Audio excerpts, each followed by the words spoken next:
주님께 영광을 드립니다. 예수께서 사두가이파 사람들의 말문을 막아버리셨다는 소문을 듣고 바리사이파 사람들이 몰려왔다. 그들 중 한 율법교사가 예수의 속을 떠보려고 선생님, 율법서에서 어느 계명이 가장 큰 계명입니까? 하고 물었다. 예수께서 이렇게 대답하셨다.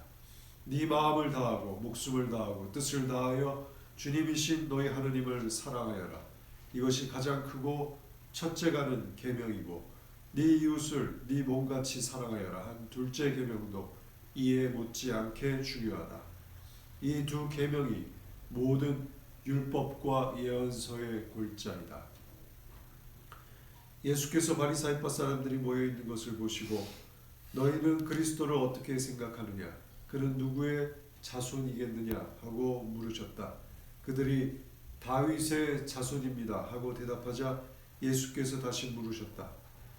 그러면 다윗이 성령의 감화를 받아 그를 주님이라고 부른 것은 어떻게 된 일이냐? 주 하나님께서 내 주님께 이르신 말씀, 내가 네 원수를 네 발 아래 굴복시킬 때까지 너는 내 오른편에 앉아 있어라 하고 다윗이 읊지 않았느냐? 다윗이 그리스도를 주님이라고 불렀는데 그리스도가 어떻게 다윗의 자손이 되겠느냐? 그들은 한마디도 대답하지 못하였다. 그리고 그날부터는 감히 예수께 질문하는 사람이 없었다. 이것은 주님의 말씀입니다. 그리스도를 찬미합니다.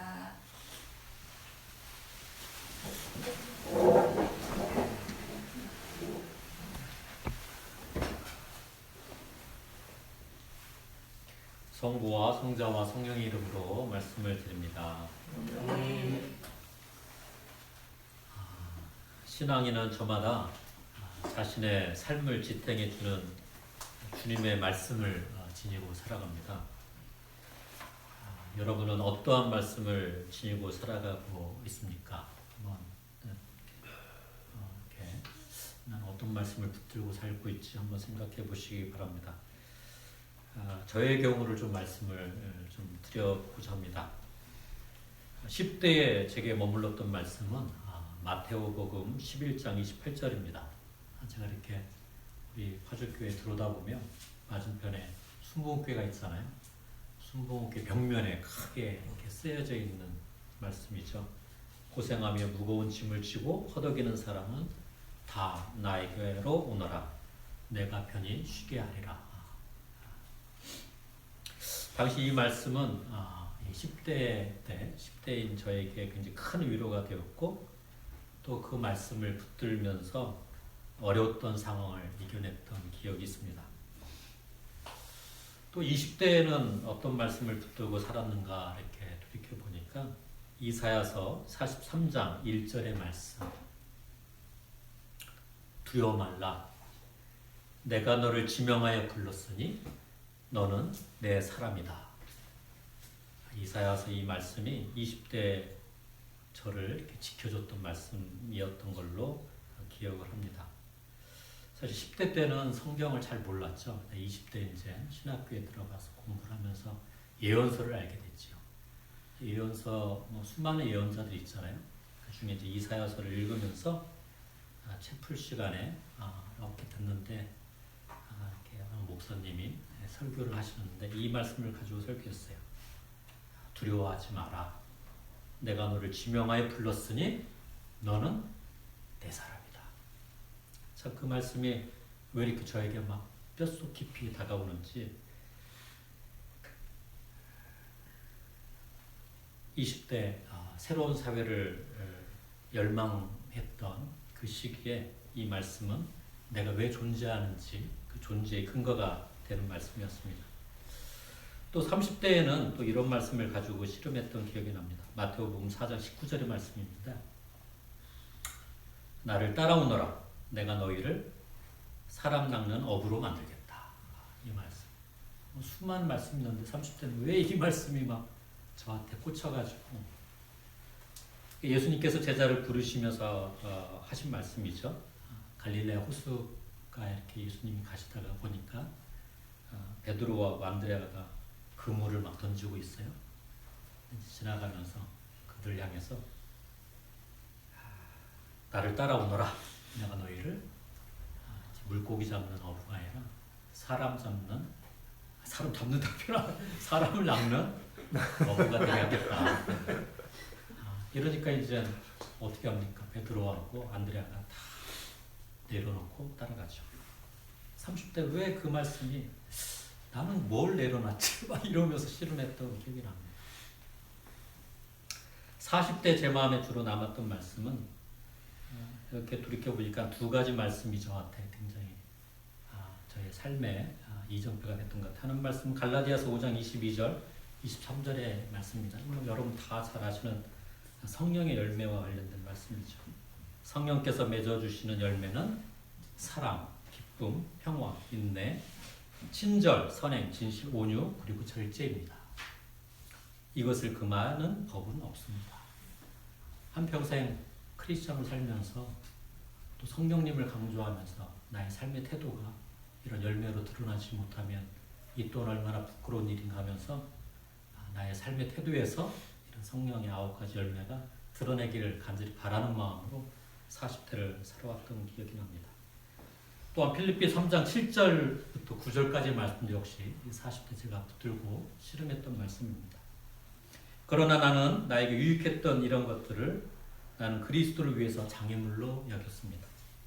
그뿐만 아니라 나에게는 모든 것이 다 장애물로 생각됩니다. 나에게는 내 주 그리스도 예수를 아는 지식이 무엇보다도 존귀합니다. 나는 그리스도를 위하여 모든 것을 잃었고 그것들을 모두 쓰레기로 여기고 있습니다. 그것은 내가 그리스도를 얻고 그리스도와 하나가 되려는 것입니다. 여러분도 잘 아시겠습니다만 바오로가 본인이 가지고 있었던 수많은 경력들, 이력들, 능력들 이런 것들을 다 장애물로 여기면서 그리스도와 하나가 되려고 했던 그 고백이 지난 40대 저 또한 그걸 닮아가려고 고군분투했던 기억이 납니다. 물론 마음만 그렇게 앞섰지 그렇게 살았는지는 잘 모르겠습니다. 이제 50대에 들어서 제 눈에 들어온 말씀이 있습니다. 이미 여러 차례 여러분과 함께 나눴던 말씀입니다. 예수님의 세 계명에 관한 것이죠. 요한복음 13장 34절과 35절의 말씀이지요. 나는 너희에게 세 계명을 주겠다. 서로 사랑하여라. 내가 너희를 사랑한 것처럼 서로 사랑하여라.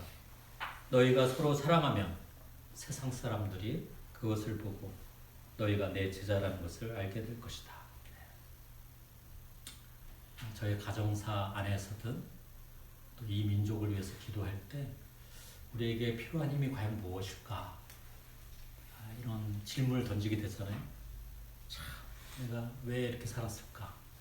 왜 이 민족이 이렇게 살까? 그러면서 드는 생각이 그래, 우리에게 필요한 힘이 있는데 정말 이 사랑이다. 사랑. 이 사랑의 힘이 우리에게 간절히 필요하구나 이렇게 고백을 하면서 50대를 맞이했고 50대를 살아가고 있고 또 여러분과 함께 이 사랑의 힘을 근거로 괜찮은 공동체, 건강한 공동체 다른 사람들이 보기에 그리스도인들은 저렇게 살아가야 하는구나 라는 그런 공동체를 한번 만들어 보고자 하는 욕심을 가지고 있습니다. 물론 이 사랑을 잘하려면 기술이 필요하겠죠. 기술. 예수님께서 우리에게 가르쳐 주신 그 기술이 무엇인지를 저 혼자 할 수는 없죠. 같이 우리가 함께 실험하면서 그런 공동체를 나아가고자 저는 그 말씀을 붙들고 살아가고자 하고 있습니다. 여러분은 어떠한 말씀을 마음에 품고 오늘 살아가고 있습니까? 이 말씀이 있어야 이렇게 지치고 외롭고 뭔가 좌절의 큰 절망 속에 있을 때도 그걸 이겨낼 수 있는 힘이 되죠. 그런 말씀을 한번 찾아보시기 바랍니다. 오늘 저는 또 다른 도전을 받습니다. 그것은 우리가 죽음을 맞이했을 때 내 묘비에 쓰여질 말씀에 관한 것입니다. 오늘도 제게 부여된 주님의 말씀을 가지고 씨름하며 살아갑니다만 정작 죽음의 순간에 이르렀을 때 저를 지켜본 수많은 이들이 저를 통해 어떠한 주님의 말씀을 떠올리게 될 것이냐라는 도전을 오늘 저는 받습니다. 오늘 우리가 함께 읽은 신명기 말씀을 통해 그런 도전을 받는 것이죠. 오늘 우리가 함께 들은 신명기 34장의 말씀은 모세의 죽음 앞에서 모세를 지켜본 수많은 이들이 모세를 어떻게 평가하고 있는지를 담은 기록입니다. 모세는 히브리 민중들을 애굽 땅에서 데려내왔고 가나안 땅에 들어갈 준비를 시켰지만 어떻게 됩니까? 정작 본인은 가나안 땅에 들어가지 못합니다. 오늘 성경 말씀은 이렇게 기록을 하고 있죠. 야훼 하나님은 모세에게 그 가나안 땅을 다 보여줍니다. 보여주면서 이렇게 말씀을 하시죠. 이것이 내가 아브라함과 이삭과 야곱에게 맹세하여 그들의 후손에게 주겠다고 한 땅이다. 이렇게 너의 눈으로 보게는 해준다마는 너는 저리로 건너가지 못한다. 그는 가나안 땅에 들어가지 못하고 모압 땅에서 죽었고 성경에는 이렇게 기록되고 있어요. 벳보을 맞은편 골짜기에 묻혔는데 그의 무덤이 어디에 있는지는 오늘까지도 아무도 모른다. 그렇게 굉장히 위대한 일을 했던 사람이잖아요. 위대했던데 근데 정작 그 땅에 들어가지도 못하고 어디 묻혔는데 이게 어디에 묻혔는지도 모르고 위대한 일을 했으며 왕릉 비싼 걸 만들어 놓고 큰 비석도 세우고 후손들이 찾아올 수 있도록 표지도 해놓고 그랬을 텐데 어딘지도 모르는 그런 그랬다고 성경은 기록하고 있습니다. 그런데 그런 모세가 어떠한 인물이었느냐? 그를 지켜본 수많은 사람들이 이렇게 기록을 하고 있습니다. 모세는 죽을 때 나이 120세였다. 그러나 그의 눈은 아직 정기를 잃지 않았고 그의 정력은 떨어지지 않았다. 그 후로 이스라엘에는 두 번 다시 모세와 같은 예언자 야훼와 얼굴을 마주 보면서 사귀는 사람은 태어나지 않았다. 또 이렇게 기록을 하고 있습니다. 모세가 야훼의 사명을 띠고 에집트 땅으로 가서 파라오와 그의 신하들과 그의 온 땅에 행한 것과 같은 온갖 기적과 표적을 행한 사람은 다시 없었다. 모세처럼 강한 손으로 그토록 크고 놀라운 일을 온 이스라엘 백성의 눈앞에서 이루어 보인 사람은 다시 없었다. 이렇게 이제 모세를 평가하고 있는 것이죠. 죽음을 맞이하는 모세에 관한 기록들 가운데 제게 큰 도전으로 다가온 말씀은 이 말씀이었습니다. 그 후로 이스라엘에는 두 번 다시 모세와 같은 예언자, 어떤 예언자냐? 야훼와 얼굴을 마주 보면서 사귀는 사람은 태어나지 않았다. 이 말씀입니다. 이제 묘비병도 없으니까 어디에 묻혔는지 모르겠지만 어쨌든 묘비병이 있었으면 그걸 써놨겠죠. 모세는 야훼와 얼굴을 마주 보면서 사귀는 사람이었다. 이렇게 써 있겠죠. 그렇죠? 출애굽기 33장 20절의 말씀을 보면 이런 기록이 있습니다. 나의 얼굴만은 보지 못한다. 나를 보고 나서 사는 사람은 없다. 되게 중요한 말씀. 하느님을 직접 본 사람, 보게 되면 어떻게? 죽어요. 그러니까 볼 수가 없는 겁니다. 그래서 이스라엘 사람들은 우리는 지금 뭐 여호와 하느님, 야훼 하느님 이렇게 하느님의 이름을 쉽게 부르지만 당시에는 그렇게 못 불렀죠. 그래서 주님이라 아도나이 이렇게 불렀지 야훼, 여호와 이렇게 직접 부르지 못해. 왜? 그렇게 부르는 것 자체가 신성모독이었고 죽음을 초래하는 일이었기 때문에 그랬다는 거라고 저도 배운 바 있고 실제로 자료를 찾아보면 그렇습니다. 그런데 모세는 어땠어요? 하느님의 얼굴을 직접 마주하며 사귄 사람이었다. 이게 뜻하는 게 과연 뭘까? 저는 성서학자가 아닙니다. 그저 기도하면서 제게 주어진 지혜로 내가 어떤 말씀을 증언해야 합니까? 이렇게 묻고 그 지혜가 가르쳐준 대로 저는 증언할 뿐입니다. 모세가 주님의 얼굴을 마주보면서 사귀는 사람이었다라는 이 표현이 제게는 어떻게 들려오냐면 죽음을 두려워하지 않고 오히려 죽음을 마주할 수 있는 존재였다. 이렇게 다가옵니다. 죽음이 두려워서 감히 하느님의 얼굴을 바라볼 수 없었던 히브리 민중들에 반해서 모세는 죽음을 각오하고 하느님을 바라본 존재였다는 것이죠. 그랬기 때문에 가나안 땅에 들어가지 못한 것을 후회하지 않았을 겁니다. 저는 여기까지입니다. 알겠습니다. 이러한 모습은 모세 이외에 또 성경을 찾아보면 또 다른 인물에게도 나타납니다. 그게 누구냐면 야곱입니다. 여러분 잘 아시는 야곱. 야곱이 얼마나 약삭빠르고 지금으로 가면 기회주의자잖아요. 그렇죠? 재산을 부르기 위해서 자기 형도 속이고. 그런데 이제 고향으로 돌아갈 때 얼마나 두렵습니까? 야복강가에서 누군가와 씨름을 하죠. 어떤 사람은 천사라고도 얘기하고. 그러나 제가 보기에는 하느님과 씨름을 하죠. 하느님과 씨름. 하느님과 씨름을 한다. 이것도 역시 죽음을 각오하는 거죠. 그래서 그는 그 씨름을 한 뒤에 새로운 이름을 얻습니다. 그 이름이 뭐죠? 이스라엘입니다. 이스라엘이 뭡니까? 하느님과 겨루어 이긴 자다. 이게 이스라엘입니다. 저는 모세가 죽음을 각오하고 주님을 가까이하며 주님의 뜻을 받던 존재라고 믿습니다. 이것을 후세 사람들이 오늘의 성경 말씀으로 표현한 것이죠. 어떻게 표현했습니까?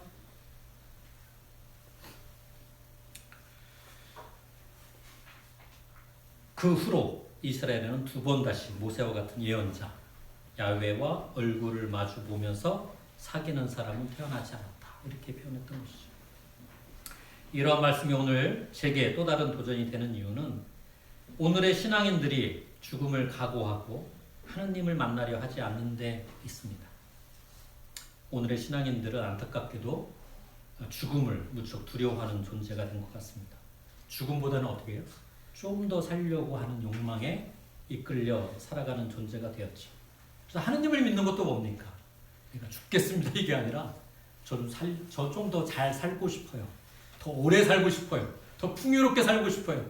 이것을 얻고자 하느님을 믿는 사람들이 상당히 많은 거죠. 그러나 우리의 믿음의 선조들은 죽음에 대해 두려워하지 않았습니다. 오늘은 10월 29일 이태원 참사 1주기가 되는 날이죠. 또 오늘 수요일 날은 또 어떤 날입니까? 11월 1일 모든 성인을 기념하는 대축일이 됩니다. 그리고 11월 2일은 또 어떤 날이죠? 모든 별세자들을 기념하는 날입니다. 이번 주는 죽음을 기억하고 기념하는 날이 되는 것이죠.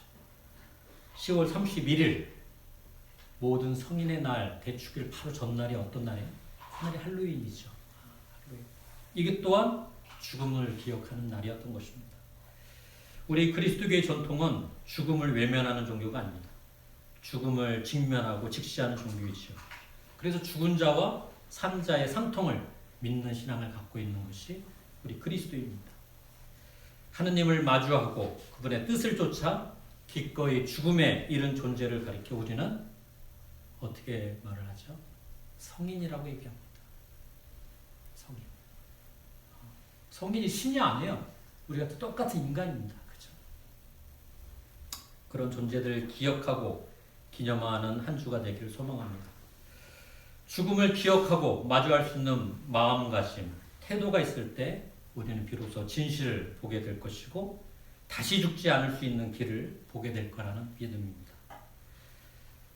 그런데 오늘날 우리 주변에 있는 신앙인들, 어쩌면 우리 자신들을 포함해서 이런 죽음을 두려워하고 외면하고 멀리하려고 애쓰는 건 아닌가 이 시간대로 돌아봅니다. 제가 만났던 수많은 그리스도인들은 죽음이 무서워서 신앙을 갖게 되었다고 말합니다. 그래서 별세자들을 기억하는 의미를 받아들이지 않는 그리스도인이 참으로 많습니다. 특히 이제 일반 개신교인들이 그렇죠. 그래서 많은 기도를 하면 굉장히 낯설어하고 이미 돌아가셨는데 왜 그렇습니까? 자꾸 이렇게 하는 그리스도인들이 참으로 많이 있죠. 근데 사실상 우리가 예수님을 기억하는 것도 2000년 전에 돌아가신 분을 끊임없이 기억하려고 하는 거잖아요. 그죠?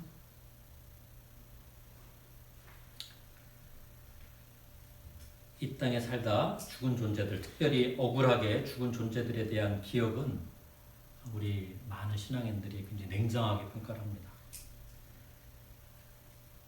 그러나 죽은 자의 영을 위로하고 억울함을 주는 그 모습은 저는 다시 한번 우리가 회복해야 할 신앙의 모습이지 않을까. 세월호의 참사의 경우도 그렇고 이떤 참사의 경우도 그렇고 우리 얄팍한 어떤 교리 때문에 죽음을 외면하거나 멀리하는 그런 모습은 없어야 할 것입니다. 저는 어느덧 죽음을 예비해야 할 나이가 되었습니다. 다 그렇죠. 제 이웃들 가운데는 죽음을 준비해야 할 상황에 놓인 분들이 참으로 많습니다. 저도 어머님을 모시고 있기 때문에 그게 이제 현실로 다가오고 있어요. 죽음 후 우리 인생을 통해 어떠한 주님의 말씀이 증언될 수 있도록 할 것인가? 나의 삶을 통해, 나의 죽음을 통해 나를 기억하고 있는 이웃들이 어떤 주님의 말씀을 느낄 수 있도록 할 것인가? 이러한 질문이 새로운 도전으로 다가오고 있습니다. 사뭇 바라기는 오늘 우리가 들은 신명기의 말씀처럼 우리의 묘비에 이 사람은 하느님의 얼굴을 마주보면서 사귀었던 사람이었다. 죽음을 두려워하지 않고 기꺼이 죽음을 향해 나아갔던 사람이었다. 이런 묘비에 그런 글귀라도 쓰여져 있다면 아마 우리를 기억하는 사람들이 하느님과 씨름한 사람이란 그 흔적을 통해서 하느님이 살아계심을 믿게 될 거라 이 시간 생각을 해봅니다. 이런 의미에서 오늘 복음 말씀이 기록하는 가장 큰 계명이 우리에게 더욱 분명하게 다가옵니다. 선생님, 율법서에서 어느 계명이 가장 큰 계명입니까? 내 마음을 다하고 목숨을 다하고 뜻을 다하여 주님이신 너희 하느님을 사랑하라. 죽음을 각오하고 주님을 사랑하는 우리가 되기를 간절히 기도합니다. 성부와 성자와 성령의 이름으로 말씀을 드렸습니다. 오늘의 말씀을 기억하며 잠시 침묵하겠습니다.